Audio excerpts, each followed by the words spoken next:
Hello, my name is Brittan Heller, and welcome to the Gatherverse. I'm here to talk to you today about a blueprint for privacy and safety in the metaverse. I'm going to start with a story, and then I'm going to tell you 5 points that I think are essential for us to create an inclusive, safe, and private metaverse that represents all people. So, pretend you and I are playing a VR car racing game. I see this little red sports car, and ooh, do I like it. My heart rate speeds up, my skin gets a little moist, my pupils dilate. I really, really like this car. Later on in VR, I start seeing red cars that kind of remind me of the race car, driven by somebody who kind of reminds me of me. I start receiving ads in my email reminding me that now is a great time to renew my auto insurance. I start getting targeted advertisements on my social media feed about why it's a great time to get an auto loan. The type of information that we release when we are in an XR environment, by nature of the hardware, releases a lot of digital exhaust. The information gathered by sensors, combined with my biological and anatomical unique identifiers, gave the company access to my potentially intimate thoughts and information, like who I could be sexually attracted to, whether or not I was telling the truth, and if it was likely that I would develop diseases like Parkinson's, Huntington's, ADHD, or autism. Now, this sounds a bit like the dystopian future, but it's actually close to present reality, not virtual reality. In May 2021, Oculus announced that it would start putting advertisements in VR games. Within 5 days, the first application, Blast in VR, announced that it was canceling its participation in the initiative based on outcry from its users. The move was seen to be a turning point for the industry, bringing one of social media's most controversial features into a medium that inspires both idealism and alarm. My fear is that policymakers and lawyers may not be ready for the next chapter. I took a year to study this as one of the first technology and AI fellows at Harvard Kennedy School's Carr Center for Human Rights, and came up with these 5 points that I wish regulators, companies, and users knew to create safety and privacy in the metaverse.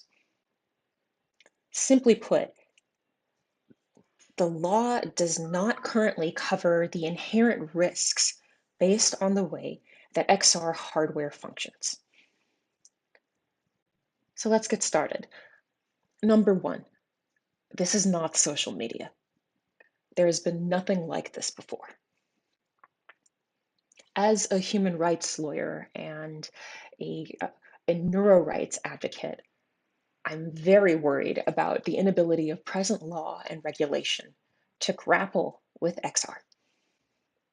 This is because what happens in immersive environments feels real because your brain interprets it as real. What happens in XR is implanted into your brain, in the hippocampus, in the same way that a memory is created. It's like inviting somebody into my dining room and asking them to sit down at my kitchen table with me, instead of engaging with their words or their images on a flat screen. Because of this, I argue that we should have a higher duty of care for XR technology and a greater awareness of issues related to user consent, privacy, and human rights, which some have termed neuro rights or mental privacy. 2, XR is also different because of the way immersive hardware sensors work. As the widespread potential for AR and VR becomes more and more imminent, so does the potential for massive data collection at scale. Even more than your smartphone, VR captures a wealth of information about you, including your precise head and hand motion, pictures of your surroundings through the tracking cameras, microphone audio for voice command systems, and eye tracking to determine what you're focusing on. This has unforeseen consequences. Jeremy Bailenson of Stanford recently produced some research that found that with 30 minutes of recorded VR content, you could uniquely identify an individual.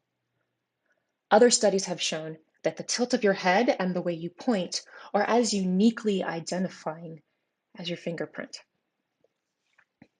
Future headsets are likely going to include more intimate features like eye tracking, which would offer incredibly precise metrics on what captures your attention in VR and for how long. We've already seen this emerge on the flat screen and be monetized by web-based applications. MoviePass just announced in its relaunch that its users will be able to watch ads for microcredits that you can spend in the platform. However, the ads are going to pause if the eye scanning algorithm determines that a user isn't paying attention to them. Immersive technology is unique in that it not only tracks your reaction to stimuli in the way that the sensors need this information to function, but it also creates a record of the stimuli itself. This is highly valuable information to advertisers and third parties, especially when there is not a clear route to monetization for the XR industry yet. 3, existing biometrics law will not save us. Most people, even the lawyers I talk to, are surprised to learn that biometrics law doesn't cover these kind of risks. Recent lawsuits, like the one filed by the state of Texas, modeled off of one filed in the state of Illinois, claim that Meta has violated user privacy rights through applying a facial recognition algorithm. This makes sense to most lawyers because biometrics is traditionally centered around the concept of identity. But when you think about the medium of XR, many users will use their Facebook social media account to log into their Quest. The company has gone back and forth and back and forth and back and forth 3 times this year about whether or not your Facebook account will be connected to your Oculus. Regardless of whether it is or not, you have to have a verifiable billing address to download immersive content. This is like the early days of the internet, where most often your identity is not what's actually at issue. They know who you are. What is at stake here are your thoughts and your preferences.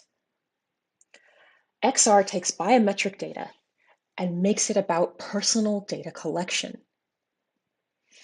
It takes biometric data to the next level by potentially combining existing data streams on people's demonstrated preferences, likes, and dislikes, and combines this with these anatomical measurements on an ongoing basis.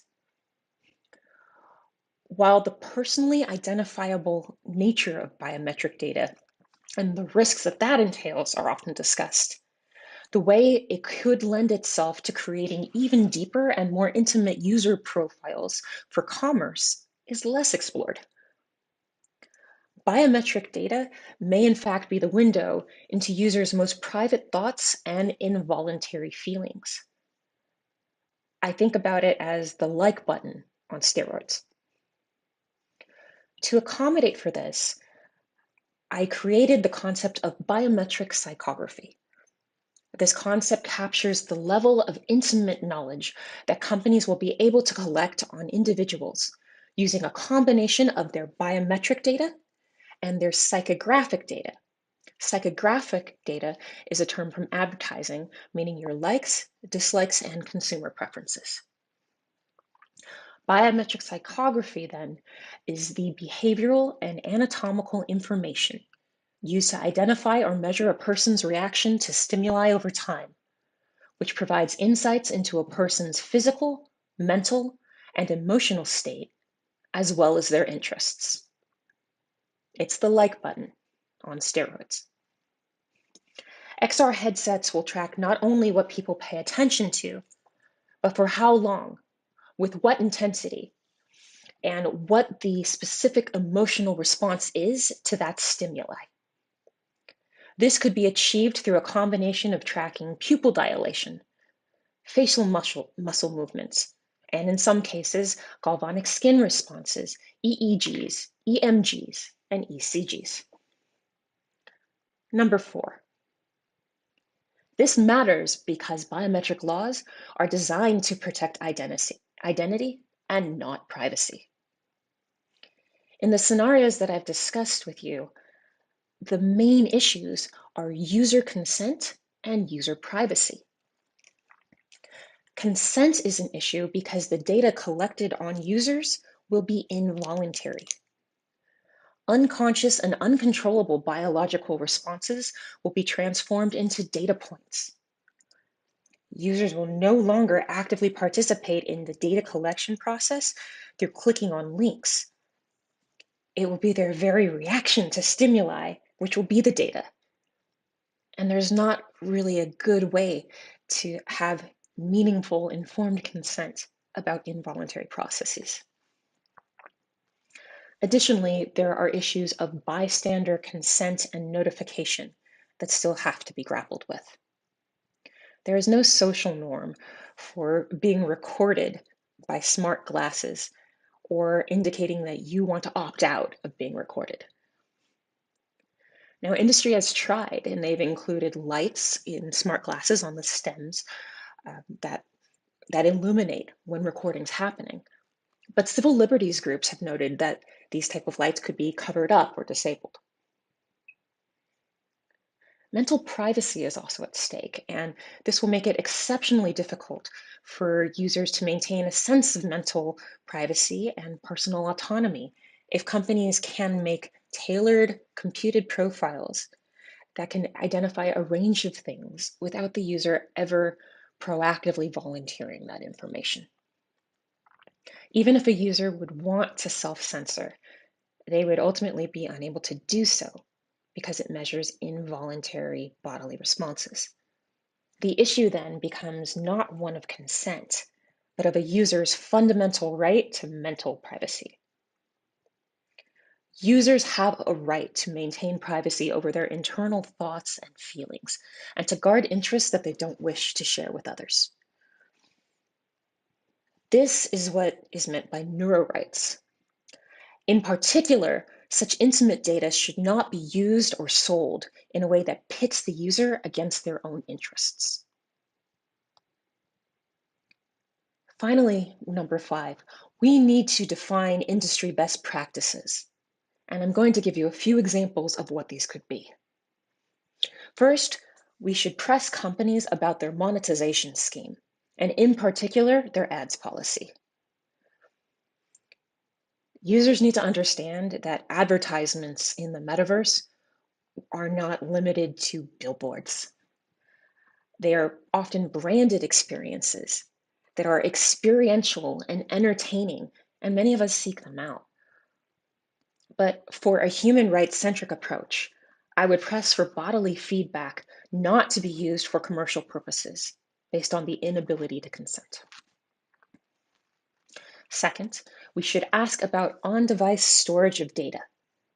This is a best practice for privacy, especially for people concerned about hacking, surveillance, or inappropriate government oversight. However, this may end up going head-to-head with user demands for longer recordings or more features in a very limited HMD architecture. Relatedly, and third, because of this limited feature scape, we should involve engineers in the discussion. Bluntly, there's only so much memory you can fit in an HMD. There's only so much light that can be emitted externally from a headset before your camera malfunctions. Consumers need to understand both how their devices work and why their devices work.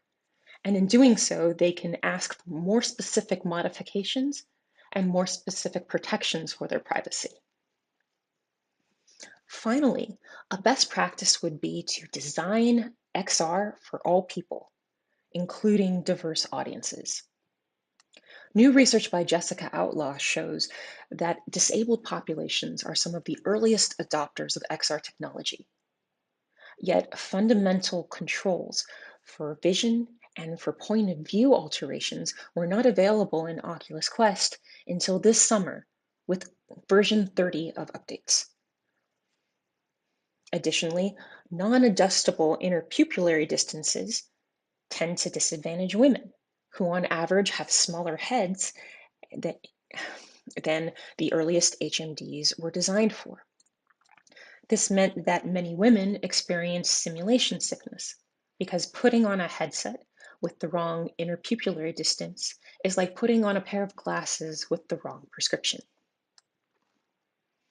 Additionally, an MIT researcher took Oculus Go to Nigeria, and she found that the straps on the Oculus snapped over half of the time she tried to give them to test subjects because of the ill fit when considering African hairstyles. We can and we should do better.